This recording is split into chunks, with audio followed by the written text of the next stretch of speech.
প্রত্যাখ্যান, রিজেকশন এক ভারী মন খারাপ করা শব্দ।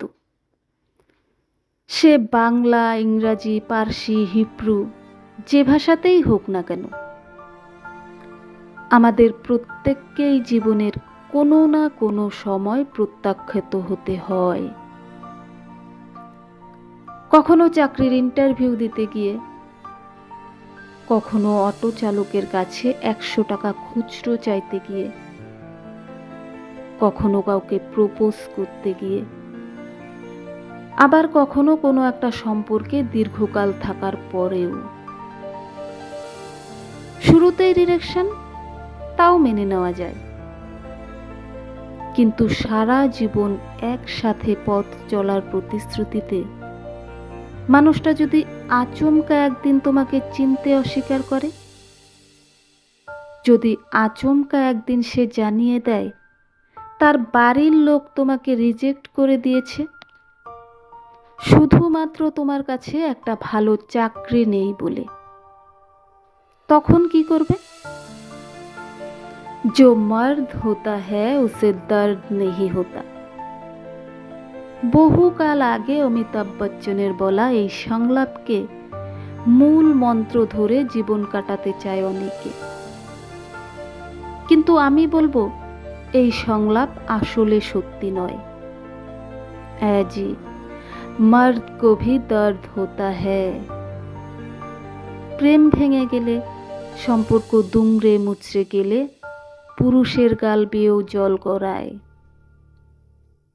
কিন্তু সেই জলের দাগ তাদের তড়িঘড়ি করে মুছে ফেলতে হয়, নয়তো সমাজ বলবে পুরুষ মানুষ হয়ে কাঁদছিস। কি হয়রানি না। এখন অবশ্য আরেকটা কথার প্রচলন হয়েছে অনেক জায়গাতে, পুরুষ মানুষ মাত্রই নাকি প্রতারক। কিন্তু সত্যি কি তাই?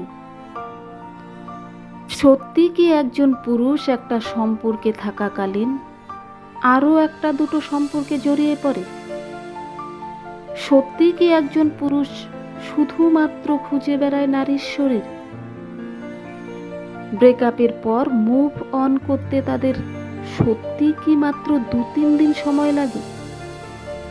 আগে না, প্রতি বছর দুর্গাপুজোয়, সরস্বতী পুজোয়, ঈদে, ক্রিসমাসে যখন এক ঝাঁক প্রেমিক প্রেমিকা হাতে হাত রেখে ঘুরে বেড়ায়, ফুচকার ঝাল নিয়ে ঝগড়া করে, ওলা উবের দেরিতে আসলে অস্থির হয়ে যায়, একটু খেয়াল করলে দেখতে পাবে সেই সব কিছুর থেকে অনেক দূরে থাকা বেশ কিছু পুরুষকে একা একা ঘুরে বেড়াচ্ছে আলোর চাদরের নিচে,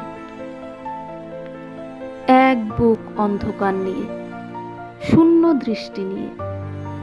ক্যাফে বা রেস্টুরেন্টেও এমন অনেক পুরুষের দেখা মেলে যারা কোনো এক কোনায় বসে কাটিয়ে দেয় পুরো সন্ধেটা একা একা।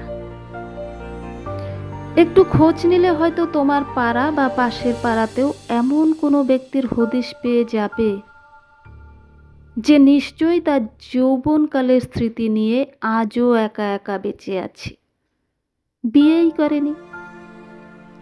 আছে আছে, এমন পুরুষও আছে যারা টিউশনি পড়ানো মাইনার টাকা থেকে প্রেমিকার জন্য আজও গোলাপ কেনে।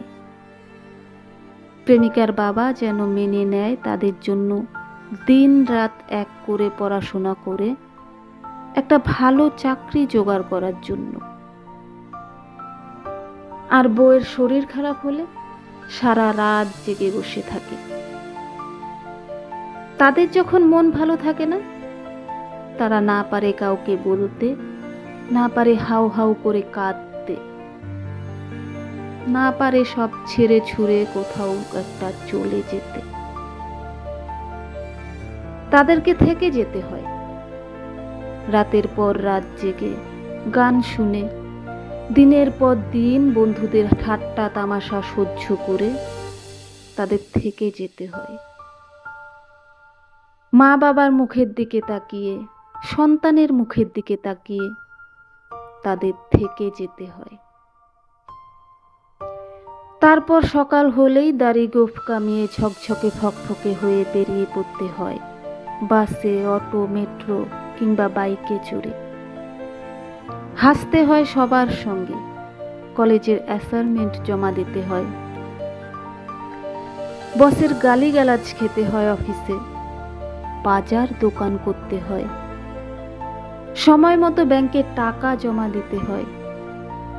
কিন্তু এভাবে আর কতদিন? তোমরাও তো সত্যিকারের ভালোবেসেছিলে, তোমরাও তো শেষ দিন অবধি চেয়েছিলে সম্পর্কটা টিকে থাকুক। তাহলে সেই সময় তোমাদের কাছে একটা ভালো চাকরি ছিল না বলে, কিংবা একটা ছোট্ট ভুল বোঝাবুঝিকে বড় ইস্যু বানিয়ে যারা সেদিন তোমাদের হাত ছেড়ে চলে গিয়েছিল, তারা তো ভালো আছে। তাহলে তোমরা কেন ভালো থাকবে না? আমি কিন্তু একবারও বলছি না ভালো থাকা মানে এক্ষুনি আরেকটা সম্পর্কে জড়িয়ে পড়া। আমি শুধু বলছি লুকিয়ে রাখা চোখের জলটাকে মুছে ফেলো।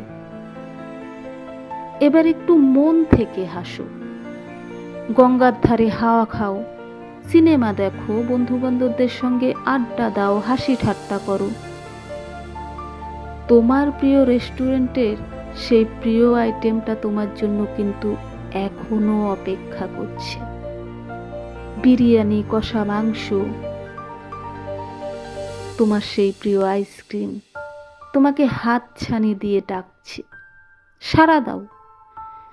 আর এই ভালো থাকার অভ্যাসটা একবার তৈরি হয়ে গেলে দেখবে ঠিক কেউ একদিন এসে আবার তোমার হাত ধরবে, আর সেই মানুষটা তোমার হাত কোনোদিন ছাড়বে না। সে থাকবে তোমার সাথে, তোমার জন্য আজীবন। মিলিয়ে নিও।